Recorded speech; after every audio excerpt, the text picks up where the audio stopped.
Nós, produtores de conteúdo de história, adoramos fazer vídeos e artigos na internet falando sobre as conquistas militares de Roma, seus generais habilidosos, sobre legiões e suas batalhas e até de imperadores insanos. Mas muito pouco se fala de como funcionava a economia do Império Romano. Posso te garantir que este é um assunto muito interessante. Meu nome é Marcel Guazelli e hoje vou lhes dar um panorama geral sobre como funcionava a economia de Roma.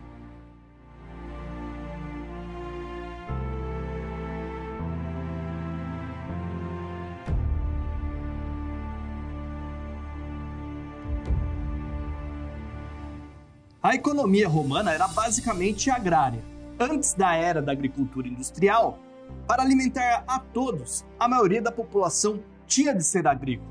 Roma tinha algumas províncias produtoras de alimentos importantes, mas, de um modo geral, em todas as províncias havia agricultores que cultivavam uma grande variedade de frutas, legumes e criavam animais. Havia basicamente dois tipos de fazendas: o do agricultor comum, que possuía um pequeno pedaço de terra, onde essas pessoas passariam a vida inteira na fazenda. Eles podiam ir a uma cidade próxima para vender mercadorias excedentes, mas era algo relativamente raro. Para uma família de 6 pessoas, essas fazendas podiam ter até 3 hectares. Havia também a propriedade agrícola do Estado, sob o comando de equites, ou seja, dos cavaleiros, que não era uma classe nobre, mas estava acima do plebeu comum, e os patrícios, que eram os hiper-ricos. Estas enormes propriedades agrícolas produziam grande parte dos alimentos que Roma precisava para sobreviver. Podiam chegar a ser do tamanho de grandes regiões modernas. Podemos ter uma ideia de quão grandes eram essas propriedades a partir de uma lei promulgada por Tiberius Graco, que limitava o tamanho a 125 hectares. Ou seja, pode ter havido propriedades muito maiores que essas. 125 é muita coisa, hein?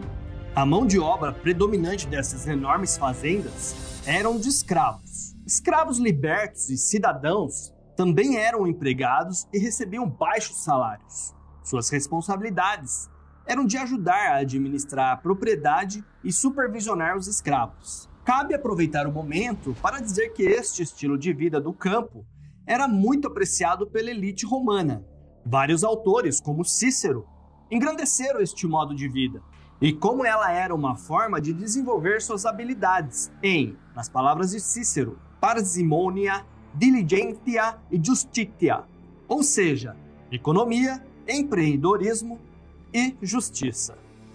Falaremos em um outro vídeo sobre a agricultura, pois tem muita coisa interessante para aprendermos. Eu particularmente adoro assistir filmes históricos.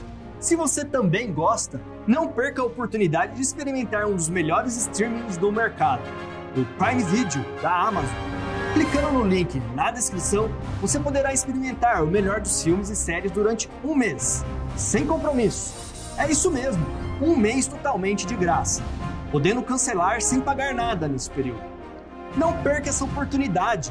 Link com a promoção na descrição deste vídeo. Pode acreditar, frete grátis, filmes, séries e muito mais, só a Amazon Prime tem. Outro ponto da economia era que Roma realmente dependia de seus escravos. Haviam milhões deles no vasto território romano. E sobre a escravidão, podemos dizer que a escravidão não era nada parecida com a escravidão na América. Não havia base racial ou cultural para quem podia ser um escravo. A maioria das pessoas escravizadas pelo Império acabava sendo libertada. Se um escravo fizesse o que lhe diziam, ele poderia esperar tranquilo que sua liberdade fosse concedida em algum momento. A libertação de escravos era tão comum, que o governo teve que limitar o número de escravos que podiam ser libertados. Uma vez libertado, um escravo tornava-se um homem livre. Isso estava bem abaixo do cidadão, porém acima do escravo. Eles tecnicamente tinham os direitos de um cidadão pleno, mas eram desprezados pela natureza subserviente e submissa. Os filhos dos libertos eram cidadãos plenos e não carregavam nenhum estigma social. Se você tivesse escravos, esperava-se que você os alimentasse adequadamente. cuidasse deles quando estivessem doentes e garantisse que estivessem bem.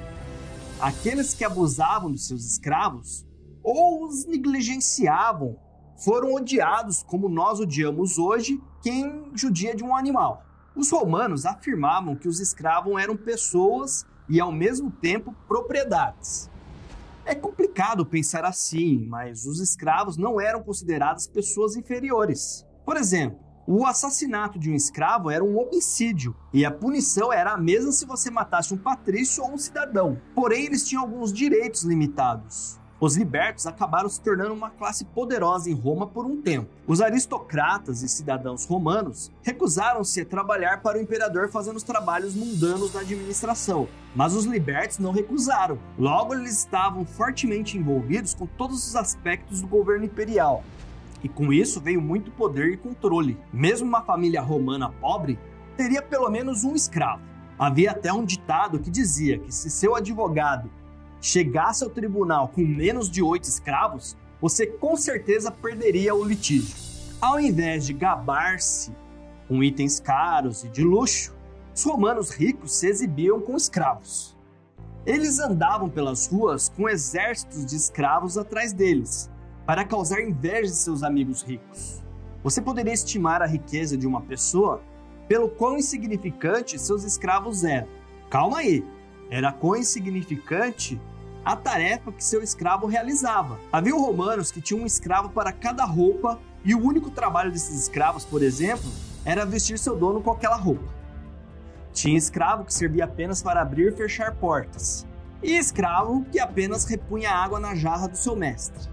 Toda a base da cultura e sociedade romana era feita na base da relação cliente-patrono. Aos olhos do romano, todo relacionamento, seja ele romântico, empresarial, diplomático e comercial, tinha um patrono dominante e um cliente submisso. Esperava-se que o patrono ajudasse a sustentar seu cliente e que o cliente respeitasse e fosse submisso a seu patrono.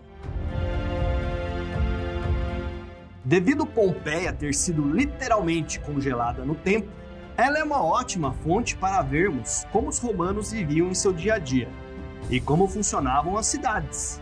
Podemos também notar as diversas profissões que as pessoas de Pompeia se ocupavam antes do desastre que abateu-se sobre a cidade. Há 85 ocupações listadas em Pompeia e elas incluem escritórios de importação e exportação, pescadores, caçadores, açougueiros, cortadores de pedra, artesãos, revendedores de óleo, escultores, marceneiros, panificadores, mercadores de sal, negociantes de gado, fabricantes de vinho, ourives, funcionários públicos, estivadores e carregadores, silvicultores. A hora de receber seu pagamento é muito gratificante, não é mesmo? Mas, em relação ao pagamento, não havia salário mínimo nem nada parecido com isso na Roma Antiga. Ou o romano médio teria um negócio independente, como um açougue ou uma padaria, e recebia por aquilo que conseguisse manufaturar e vender, ou ele trabalharia para outra pessoa, com seu salário sendo pré-determinado em um acordo entre as partes antes da pessoa começar seu trabalho. Outra forma de ganhar dinheiro era encontrar um patrono. Todas as manhãs, quando o sol nascia, vários romanos pobres, às vezes centenas e até milhares, visitavam vários romanos ricos pela cidade. Eles prestariam seu respeito e elogiavam a generosidade e o brilho de seu rico patrono. E esse rico patrono entregaria algumas moedas em agradecimento pelo respeito que receberam. Todos eles então andavam pelas ruas onde o patrono mostrava sua riqueza para todos seus amigos ricos. Os vários clientes então pegavam seus escassos ganhos e iam para os banhos ou visitavam outro patrono. Os mais empreendedores passavam o dia inteiro indo de patrono em patrono, coletando algumas moedas de cada um. E por fim, quando ficasse apertado de grana ou vontade de ir ao banheiro, poderia passar em uma fulônica, ou seja, uma tinturaria ou lavanderia, onde podia aliviar-se em um determinado pote ou estrutura, destinada para juntar urina e, em troca do precioso líquido, receber algumas moedas. A urina era usada para curtir o couro e também para deixar tecidos bem branquinhos. Ah, o mundo antigo! Curiosidade: o termo salário originalmente era usado para se referir ao subsídio dado aos soldados romanos para comprar sal para conservar seus alimentos. Mais tarde, entraria no vernáculo de vários idiomas e seria usado para se referir ao pagamento de um trabalhador. A distribuição de riqueza no Império Romano é outro ponto interessante para examinar. Cabe lembrar que estes números apresentados serão estimados e aproximados pelos levantamentos mais recentes que a arqueologia nos oferece. O imperador romano era o romano mais rico. Sozinho, ele tinha cerca de 30% da riqueza. O nível de sua riqueza era tão extremo que superava quase todos de longe. A riqueza combinada de cada elite rica em Roma correspondia a uma porcentagem de 1 dígito do que o imperador tinha à sua disposição. Os patrícios eram o 1% mais rico da população e tinham cerca de 20% da riqueza total de Roma. Os próximos 20% da população eram a classe média tradicional e tinham cerca de 20% da riqueza. Todo o resto, todos os outros, cerca de 80% da população, tiveram acesso a talvez 30% da riqueza total do império. Esses eram indivíduos que viviam na linha da pobreza. Essa distribuição da riqueza variava bastante em todo o Império Romano. A Itália, por exemplo, era a parte mais rica do império, com cidadãos com uma renda mensal muito maior. Do outro lado estava a Gália, que era a região mais pobre, com menor produção econômica, e também, consequentemente, com os civis mais pobres. Uma das grandes realizações de Roma foi sua avançada e complexa rede de estradas, que ligavam todo o império. Você olhando de perto, parado em cima da rua, ou uma estrada. Esse tipo de infraestrutura parece pequena e irrelevante, mas foi um grande feito romano em seu tempo. Nenhuma outra cultura foi efetivamente capaz de fazer tudo isso, e foi que fez a diferença para Roma, dando a eles uma enorme vantagem econômica e de logística militar. Eles podiam carregar uma carroça no Marrocos e puxá-la por cavalos até a Síria sem problemas. Ou seja, conectavam todas as cidades, vilas e regiões do império entre si e permitia o transporte fácil de mercadorias e pessoas. Você pode encontrar o caminho para Roma de qualquer lugar apenas seguindo sua rede de estradas, omnes via Romanducum, ou seja, todos os caminhos levam a Roma. Até hoje, grande parte do sistema rodoviário da Europa se baseia onde Roma havia construído suas estradas e acabaram se tornando as principais redes de comércio da Europa moderna. Havia também o comércio marítimo. O processo era bem básico. Carrega o navio em um porto, navega para outro porto e descarrega. Para se ter uma ideia do ápice do domínio romano no Mediterrâneo, eles nomearam este mar como Mare Nostrum, que significa nosso mar. Realmente, levar literalmente 400 mil toneladas de grãos anuais do Egito para os romanos exigiu muitos navios em vez de uma infinidade de carroças. O bem mais transportado pelo império foi justamente o trigo. Era o alimento básico da dieta romana e era cultivado em quase todos os lugares. O imperador vivia em um grande palácio ou vila pessoal. Isso dependia de cada imperador.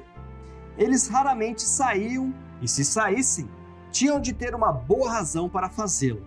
Os equites e os patrícios, ou seja, os cavaleiros e os patrícios, viviam de acordo com o local de trabalho. Os envolvidos no governo tinham uma casa de tamanho médio em Roma, perto dos prédios do governo. Eles também podiam possuir grandes vilas no campo, mas isso depende do nível de riqueza da pessoa. Aqueles que não estavam envolvidos no governo quase sempre moravam em grandes vilas rurais. Essas vilas abrigariam toda a extensa família e parentes, chegando às vezes até 300 pessoas. Os cidadãos pobres e a classe média viviam em pequenos apartamentos chamadas ínsula. Uma ínsula era um apartamento misturado com uma pensão. As famílias se amontoavam em pequenos alojamentos. No primeiro nível, Havia uma área de cozinha compartilhada e vários pontos com lojas e oficinas. Então aqui nós temos já um pequeno esboço da economia romana. Sabemos como funcionava a riqueza e que emprego as pessoas faziam. Vamos pular por alguns detalhes específicos para ajudar a completar o quadro da economia romana. Os romanos só não ganham dos brasileiros os feriados. Já me perguntaram se os romanos tinham fins de semana de folga. E eu respondo que não. Que absurdo! Os romanos nunca trabalhariam 5 dias em uma semana. Isso seria demais. Os romanos tinham um feriado a cada 3 dias. E feriados eram dias de folga no trabalho. Muitos feriados eram simples observações religiosas, que eram mais complexos, como a Saturnália. Roma negociava mais internamente do que fora dele. Também pudera. Com tantas províncias sob seu domínio, Roma tinha muitas geografias e climas, o que proporcionava uma variedade de produtos.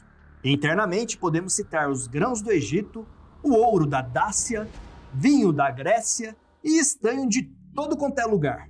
Eles tinham uma rede de comércio extremamente avançada, ligado por suas estradas, como vimos anteriormente. Roma também fez comércio com vários outros impérios. Havia comércio limitado com a China e a África Austral, bem como a Pérsia e a Arábia. Os sistemas tributários romanos mudaram muito ao longo do tempo. Havia impostos diferentes para cidadãos e não cidadãos, e alíquotas diferentes também. Para a maior parte do império, os impostos eram recolhidos por empresas privadas. As empresas dariam lances sobre quanto imposto poderiam aumentar e a oferta vencedora conseguiria um emprego. A empresa estaria comprometida pelo valor prometido, mas qualquer imposto cobrado sobre o valor da oferta era deles para embolsar. Muitas vezes, o que acontecia é que o governador provincial selecionava um lance mais baixo para que as margens fossem maiores, e assim ele pudesse embolsar uma boa quantia. Depois de um certo tempo, o governo começaria a cobrar impostos para reduzir a corrupção. Então o imposto era pago em moedas e uma vez por ano. O fiscal viria e exigiria um ano de pagamentos de impostos de uma vez. E isso criou uma turbulência econômica. As pessoas muitas vezes teriam que se desfazer de seus bens para pagar o que deviam de impostos. E isso tornava difícil a vida das pessoas e também de melhorarem seus meios de vida. Quando Maximus Thrax aumentou o pagamento das legiões, ele teve que literalmente ir de província em província e torcer os cidadãos para pagar as legiões. Diocleciano acabaria por reformar esse sistema em 286 d.C. Ele enviou uma série de funcionários para fazer um censo e, assim, determinar a riqueza de seu povo. Ele então criou um gráfico e fixou um número em pedra de quanto imposto cada pessoa devia. As pessoas agora podiam pagar seus impostos em grãos, vegetais, cavalos, gado ou qualquer outro recurso. Isso significava que agricultores e donos de lojas podiam pagar seus impostos com um pedaço de tudo do que produziam. Isso ajudou a estabilizar muito a economia. Eventualmente, isso mudaria novamente, e os impostos retornariam a um sistema baseado em moedas. À medida que os imperadores se tornavam mais desesperados, aumentavam mais os impostos, e o povo sofreria como resultado e como sempre. A moeda era, obviamente, a parte importante da economia romana. Haviam toneladas de diferentes tipos, sendo os sestércios, aportuguesado como sestércio, o mais usado por mais tempo. O sestércio foi criado por volta de 211 a.C., como uma pequena moeda de prata, que valia 1/4 de dinário, e, portanto, 1/100º de um áureo. Quando o valor do denário foi reajustado para 16 ases, o sestércio também sofreu um reajuste, passando a valer 4 ases, mantendo, portanto, a paridade equivalente a 1/4 de dinário. Em 23 a.C., a reforma monetária de Augusto transformou o sestércio numa moeda grande de bronze, da mesma forma que o do Pôntio. Era feito com uma liga dourada, chamada de oricalco, que não tem nada a ver com o metal da mitologia, e que circulou até meados do século III. O sestércio também foi usado como uma unidade padrão de conta, e foi representado em inscrições com o monograma HS, assim como o dólar é representado por U e o S, e assim como o real é representado pelo R e S. Grandes valores foram registrados em termos de sestércio milha, ou seja, milhares de sestércios. O rico general e político da República Romana, Crasso, que lutou na guerra para derrotar Espartacus, ao qual ainda eu farei um vídeo, foi dito por Plínio, o Velho, ter propriedades no valor de 200 milhões de sestércios. Ele é tido como o homem mais rico da história humana até hoje. Marcelo, como ter uma ideia do valor de um sestércio hoje em dia? Vamos comparar com os produtos que temos hoje e o que havia naquela época. E é claro que isso não é uma abordagem científica, pois a escassez dos itens de hoje e antigamente podem ter sido diferentes, mas vale a pena para termos uma ideia. Um pedaço de pão custava cerca de meio sestércio. Já uns cestários de vinho, ou seja, meio litro, podia custar de menos da metade de um sestércio ou mais de um sestércio, aí dependeria da qualidade. Já um módios de trigo, ou seja, 6,6 kg, em 79 d.C., em Pompeia, custava 7 sestércios. Se fosse de centeio, 3 sestércios. Já um balde, 2 sestércios. Uma túnica, 15 sestércios. Um burro, 500 sestércios. Agora já dá pra gente ter uma ideia ao comparar valores com outras mercadorias da época. Um pão custava meio sestércio, certo? Um pão hoje custa 50 centavos em qualquer padaria. Então, mais ou menos um sestércio vale R$1. Agora vamos ver outros produtos. Registros de Pompeia mostram um escravo sendo vendido em leilão por 6.252 sestércios. Uma tabuinha de escrita de Londinium, que é como os romanos chamavam Londres, datada aí aproximadamente entre 75 e 125 d.C., registra a venda de uma escrava gaulesa chamada Fortunata, como se ela tivesse muita sorte, por 600 denários, equivalentes a 2.400 sestércios, a um homem chamado Vegeta. Durante a maior parte do século I d.C., o legionário comum recebia 900 sestércios por ano, subindo para 1.200 sob Domiciano, o equivalente a 3,3 sestércios por dia. Metade disso foi deduzido para o custo de vida, deixando o soldado, se tivesse a sorte de ser pago, com cerca de 1,65 sestércios por dia. Economistas vêm tentando fazer uma conversão do dinheiro romano para valores atuais, e chegaram a uma conclusão que diz que o romano médio vivia com cerca de 260 sestércios por ano, o que vale cerca de $1.000, na estimativa dos economistas. A gente já fez a conta rápida aqui com pãozinho. Cada imperador introduziu moedas diferentes por razões diferentes. O que acontecia com frequência é a degradação.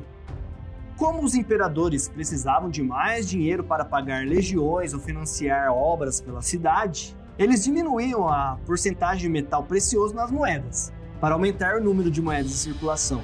Este é basicamente o antigo equivalente da inflação, e era muito comum.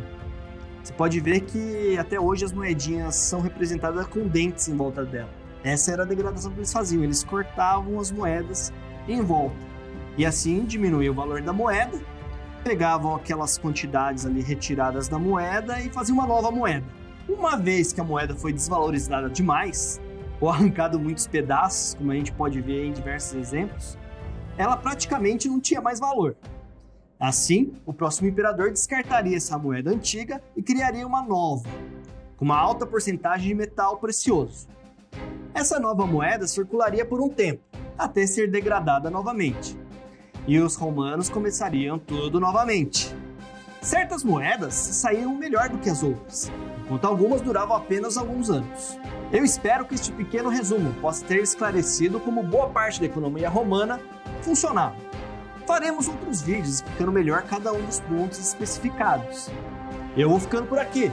Meu nome é Marcel Guazelli e até o próximo capítulo no Grande Almanaque de História. Aproveite para curtir este vídeo, o que melhora nossa visibilidade para que novos amigos descubram nosso trabalho. Se inscreva gratuitamente para que você seja avisado quando novas histórias como esta sejam publicadas. Até o próximo vídeo no Grande Almanaque de História.